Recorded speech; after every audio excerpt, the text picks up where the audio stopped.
এবছর প্রচুর লোক, এ লোক জীবনে কমবে না কিয়ামত পর্যন্ত, যেহেতু এটা কবুলিয়াত ইসলামের সব নিয়ত তাদের ভালো ছিল। এবার কিছু শতমার্গ একজন লোক আছে, তারা যদি মনে করে ফুরফুরাকে বদনাম করার জন্যে এই হোটেলের কথা বলা হয়েছে, হোটেল বারণ করা হয়েছে, হয়তো কেউ হোটেলে খেতে পারে বা হোটেল খুলে রাখতে পারে, বা কেউ যদি ফুরফুরার মুনাফেক মানুষ আছে তারা আবার ফুরফুরাকে পছন্দ করে না, তাদের আত্মীয় গেলে ফুরফুরা ঢুকিয়ে দেয়, কেউ এরকম ফটো তুলে নেবে। আবার কেউ হয়তো আগে বছরের হোটেলে খেয়েছে দিনের বেলা, সেই ফটো তুলে আবার বাজারে পোস্ট করে বলবে যে এটা ফুরফুরা রোজার সময় খাচ্ছে, থাকবে। মোটামুটি এই যারা এই সমস্ত কাজগুলো করে এরা আমাদের ভালো জীবনে চায়নি, আর খারাপ তো ছেড়ে দেন না। এই ইসালে সাহেব আপনি কি কি পরিষেবা দিয়েছেন? দাদা হুজুর ইসলাম সাহেবের পরিষেবা আমি আর কি দেবো, কারো দেওয়ার ক্ষমতা নেই। তবে গুনাহগার যতটা চেষ্টা করেছি, আমার 3 দিন ধরে আমার প্রত্যেক দিনের ইফতারের ব্যবস্থা ছিল এবং প্রত্যেকদিন রাতের খাওয়ার ব্যবস্থা ছিল। আজকে যেহেতু শেষ দিন, আজকে মানে সারা রাত খাওয়া দাওয়া, আমরা ইফতারের ব্যবস্থা করেছি। পার ডে প্রায় আমার এই 3 দিনের পানির হিসাব হচ্ছে, আমি 50,000 পানির বোতল আমার নেওয়া আছে 3 দিনের জন্য, এবং প্রায় 20,000 কলা আছে, আমাদের 30 পিস আপেল রয়েছে, 7,000 পিস মুসাম্বি রয়েছে, শশা রয়েছে আপনার 1200 কেজি, আপনার চিড়ে মুরগি রয়েছে, চিড়ে 10 বস্তা করে, মানে এইভাবে আমাদের হিসাব করেছি। ইফতার আমাদের ইফতার দেওয়া হয়েছে, প্রায় 14 রকম ইফতার দেওয়া হয়েছে আমাদের তরফ থেকে। আর তাছাড়া তারাবির পরেই আমরা খাওয়ার ব্যবস্থা করেছি। প্রত্যেকদিন তারাবির আগে 2 ঘন্টা করে খাওয়াই, আবার সেহরির সময় রাত্রি 1টা দিয়ে খাওয়াই। তো আজকে শেষ দিন, লোকের একটা চাপ, মানে তারাবির পর থেকে একেবারে চলছে সেহরি খাওয়ার ব্যবস্থা। মাঝখানে একটু ভাত শর্ট কম পড়ার কারণে মানে এত লোক যোগান দেওয়া মুশকিল হয়ে যাচ্ছে, যেহেতু আমার শর্ট জায়গা। তারপরও আমি আবার এখন 10 বস্তা মুড়ি, আবার 20 বস্তা মানে 20 পেটি আপনার কলা, আর শশা আমার রয়েছে প্রায় 20 পেটি আমি নিয়ে এসেছি। এখন যতক্ষণ আমার দেওয়া চাই, আর মোটামুটি আমার রাত 2টো পর্যন্ত আমার খাওয়ার ব্যবস্থাও রেডি হয়ে যাবে। আবার রাত 2টো থেকে আপনার গোস্ত আছে, সবজি আলু তরকারি আছে, ডাল আছে, সাদা ভাত দিয়ে মোটামুটি যতটা চেষ্টা করা যায়। আমরা ভেবেছিলাম যে রমজান মাসে লোক হবে না, কিন্তু আজকে শেষ দিনে যা দেখলাম, মানে কি বলবেন? ব্যাপার হচ্ছে 36 বছর পরে আল্লাহ দুবার দেখালেন।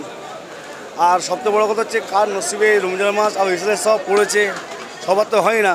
আল্লাহ আমাকে দুবার মিলিয়েছেন, অনেকের হয়তো নতুন আছেন, তারা সেটারও একটা ইয়াদদাস করে রাখতে চাইছে যে আমরা ইসলাম সাহেবের রমজান পড়ে চলে গিয়েছি।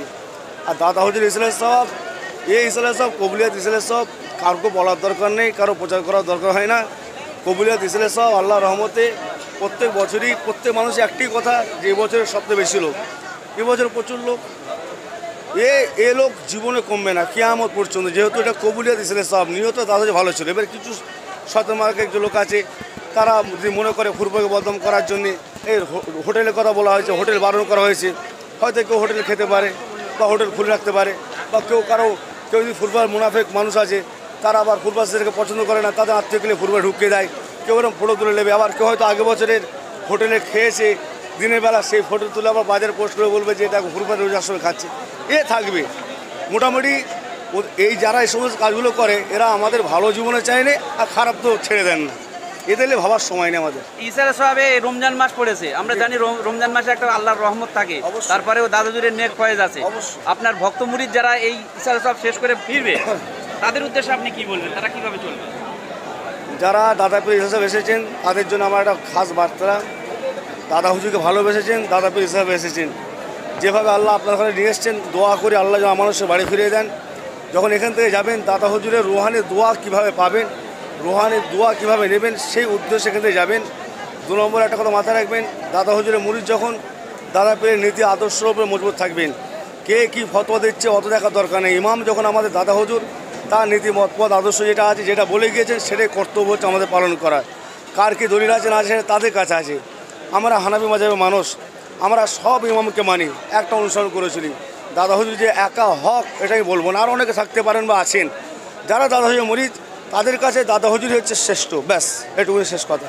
অতএব মুরিদ যখন দাদা হুজুর যেভাবে চলেছেন, যেটা করেছেন সেটা আমল করেন। অনেকে দলিল অনেক আছে, আমরা হানাফি মানুষ, আমাদের হানাফি ছাড়াও সাবির অনেক দলিল আছে, আমরা হানাফি সম্মান করি ওনার দলিলকে, আমরা আমল করি না, কারণ আমরা হানাফি। মুরিদ যখন দাদা হুজুরে বলছেন, দাদা হুজুরের নীতি আদর্শ আমল করেন। কে কী দলিল দেখাচ্ছে না দেখাচ্ছে সেটা তার কাছে। সিলসিলা ফুরফুরা শরীফের নীতি আদর্শ দাদা যেটা বলে দিয়েছেন তার উপর আমল করেন, যেটা করেছেন সেটা আমল করেন, যেটা করেন না দূরে থাকেন। যায় না যায় ফতোয়া অনেক কিছু আছে। ফুরফুরা আবু বকর সিদ্দিক, দাদা হুজুর রহমাতুল্লাহ আলাইহি মুফতি আজম মেজর রহমতুল্লাহ আলীকে তিনার কিতাবের মধ্যে উনি অনেক কিছু জিনিস লিখেছেন, এটা জায়েজ এটা জায়েজ নয়, এটা অমুক লিখেছেন ফতোয়া অনুযায়ী, কিন্তু আমল করেছেন কিন্তু যেটা ওটা হচ্ছে আলাদা। দাদা হুজুর যেমন সালাম কিয়াম করতেন, মুস্তাহসান জায়েজ, পড়লে সওয়াব, না পড়লে কোনো গুনাহ নেই, দাঁড়িয়েও যায় বসেও যায়, আমরা মানি। কিন্তু আমার দাদা হুজুর কোনোদিন দাঁড়িয়ে সালাম বসে সালামে ফতোয়া দিয়েছেন, আমল করেন না। বলেছেন কি, আমি আবু বকর যখন সালাম পড়ি নবীর ওপরে তাজমি দাঁড়িয়ে সালাম পাঠ করি, ফতোয়াই জায়েজ বলেছেন, আমল জায়েজ করেছেন। মুরিদ যখন আমলটা নিয়ে চলেন। শুনছিলাম আপনার কাছে বিদেশ থেকেও মেহমানরা আসে, কি বলবেন? আমার কাছ থেকে বিদেশ বলতে উড়িষ্যার মেহমান আসেন আমার কাছে এবং আসামের মেহমান আসেন। আমি প্রত্যেক বছরেও তাদের ব্যবস্থা করে থাকি। আমার যেমন এখানে যে ব্যবস্থা করেছি আসামের লোকেদের, তাদের জন্য আমি আলাদা করে আলাদা প্যান্ডেল থাকার জায়গা, তাদের খাওয়া দাওয়া বাথরুমের জায়গা করা আছে আলাদা করে, এবং তাদের ইফতারের ব্যবস্থা আলাদা, তাদের তারাবির পরে খাবার ব্যবস্থা আলাদা, সেহরি ব্যবস্থা আলাদা। আমি টোটালটা মেনটেন করেছি। আমার তরফ থেকে গুনাহগার যতটা চেষ্টা আল্লাহ করেছি। আমাদের সমস্ত কাজে আলহামদুলিল্লাহ ঠিক আছে, আল্লাহ যেটা করেছেন, এবার বাকি কবুল করা মালিক হচ্ছে আল্লাহ।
সকলকে প্রীতি শুভেচ্ছা ভালোবাসা জানাই।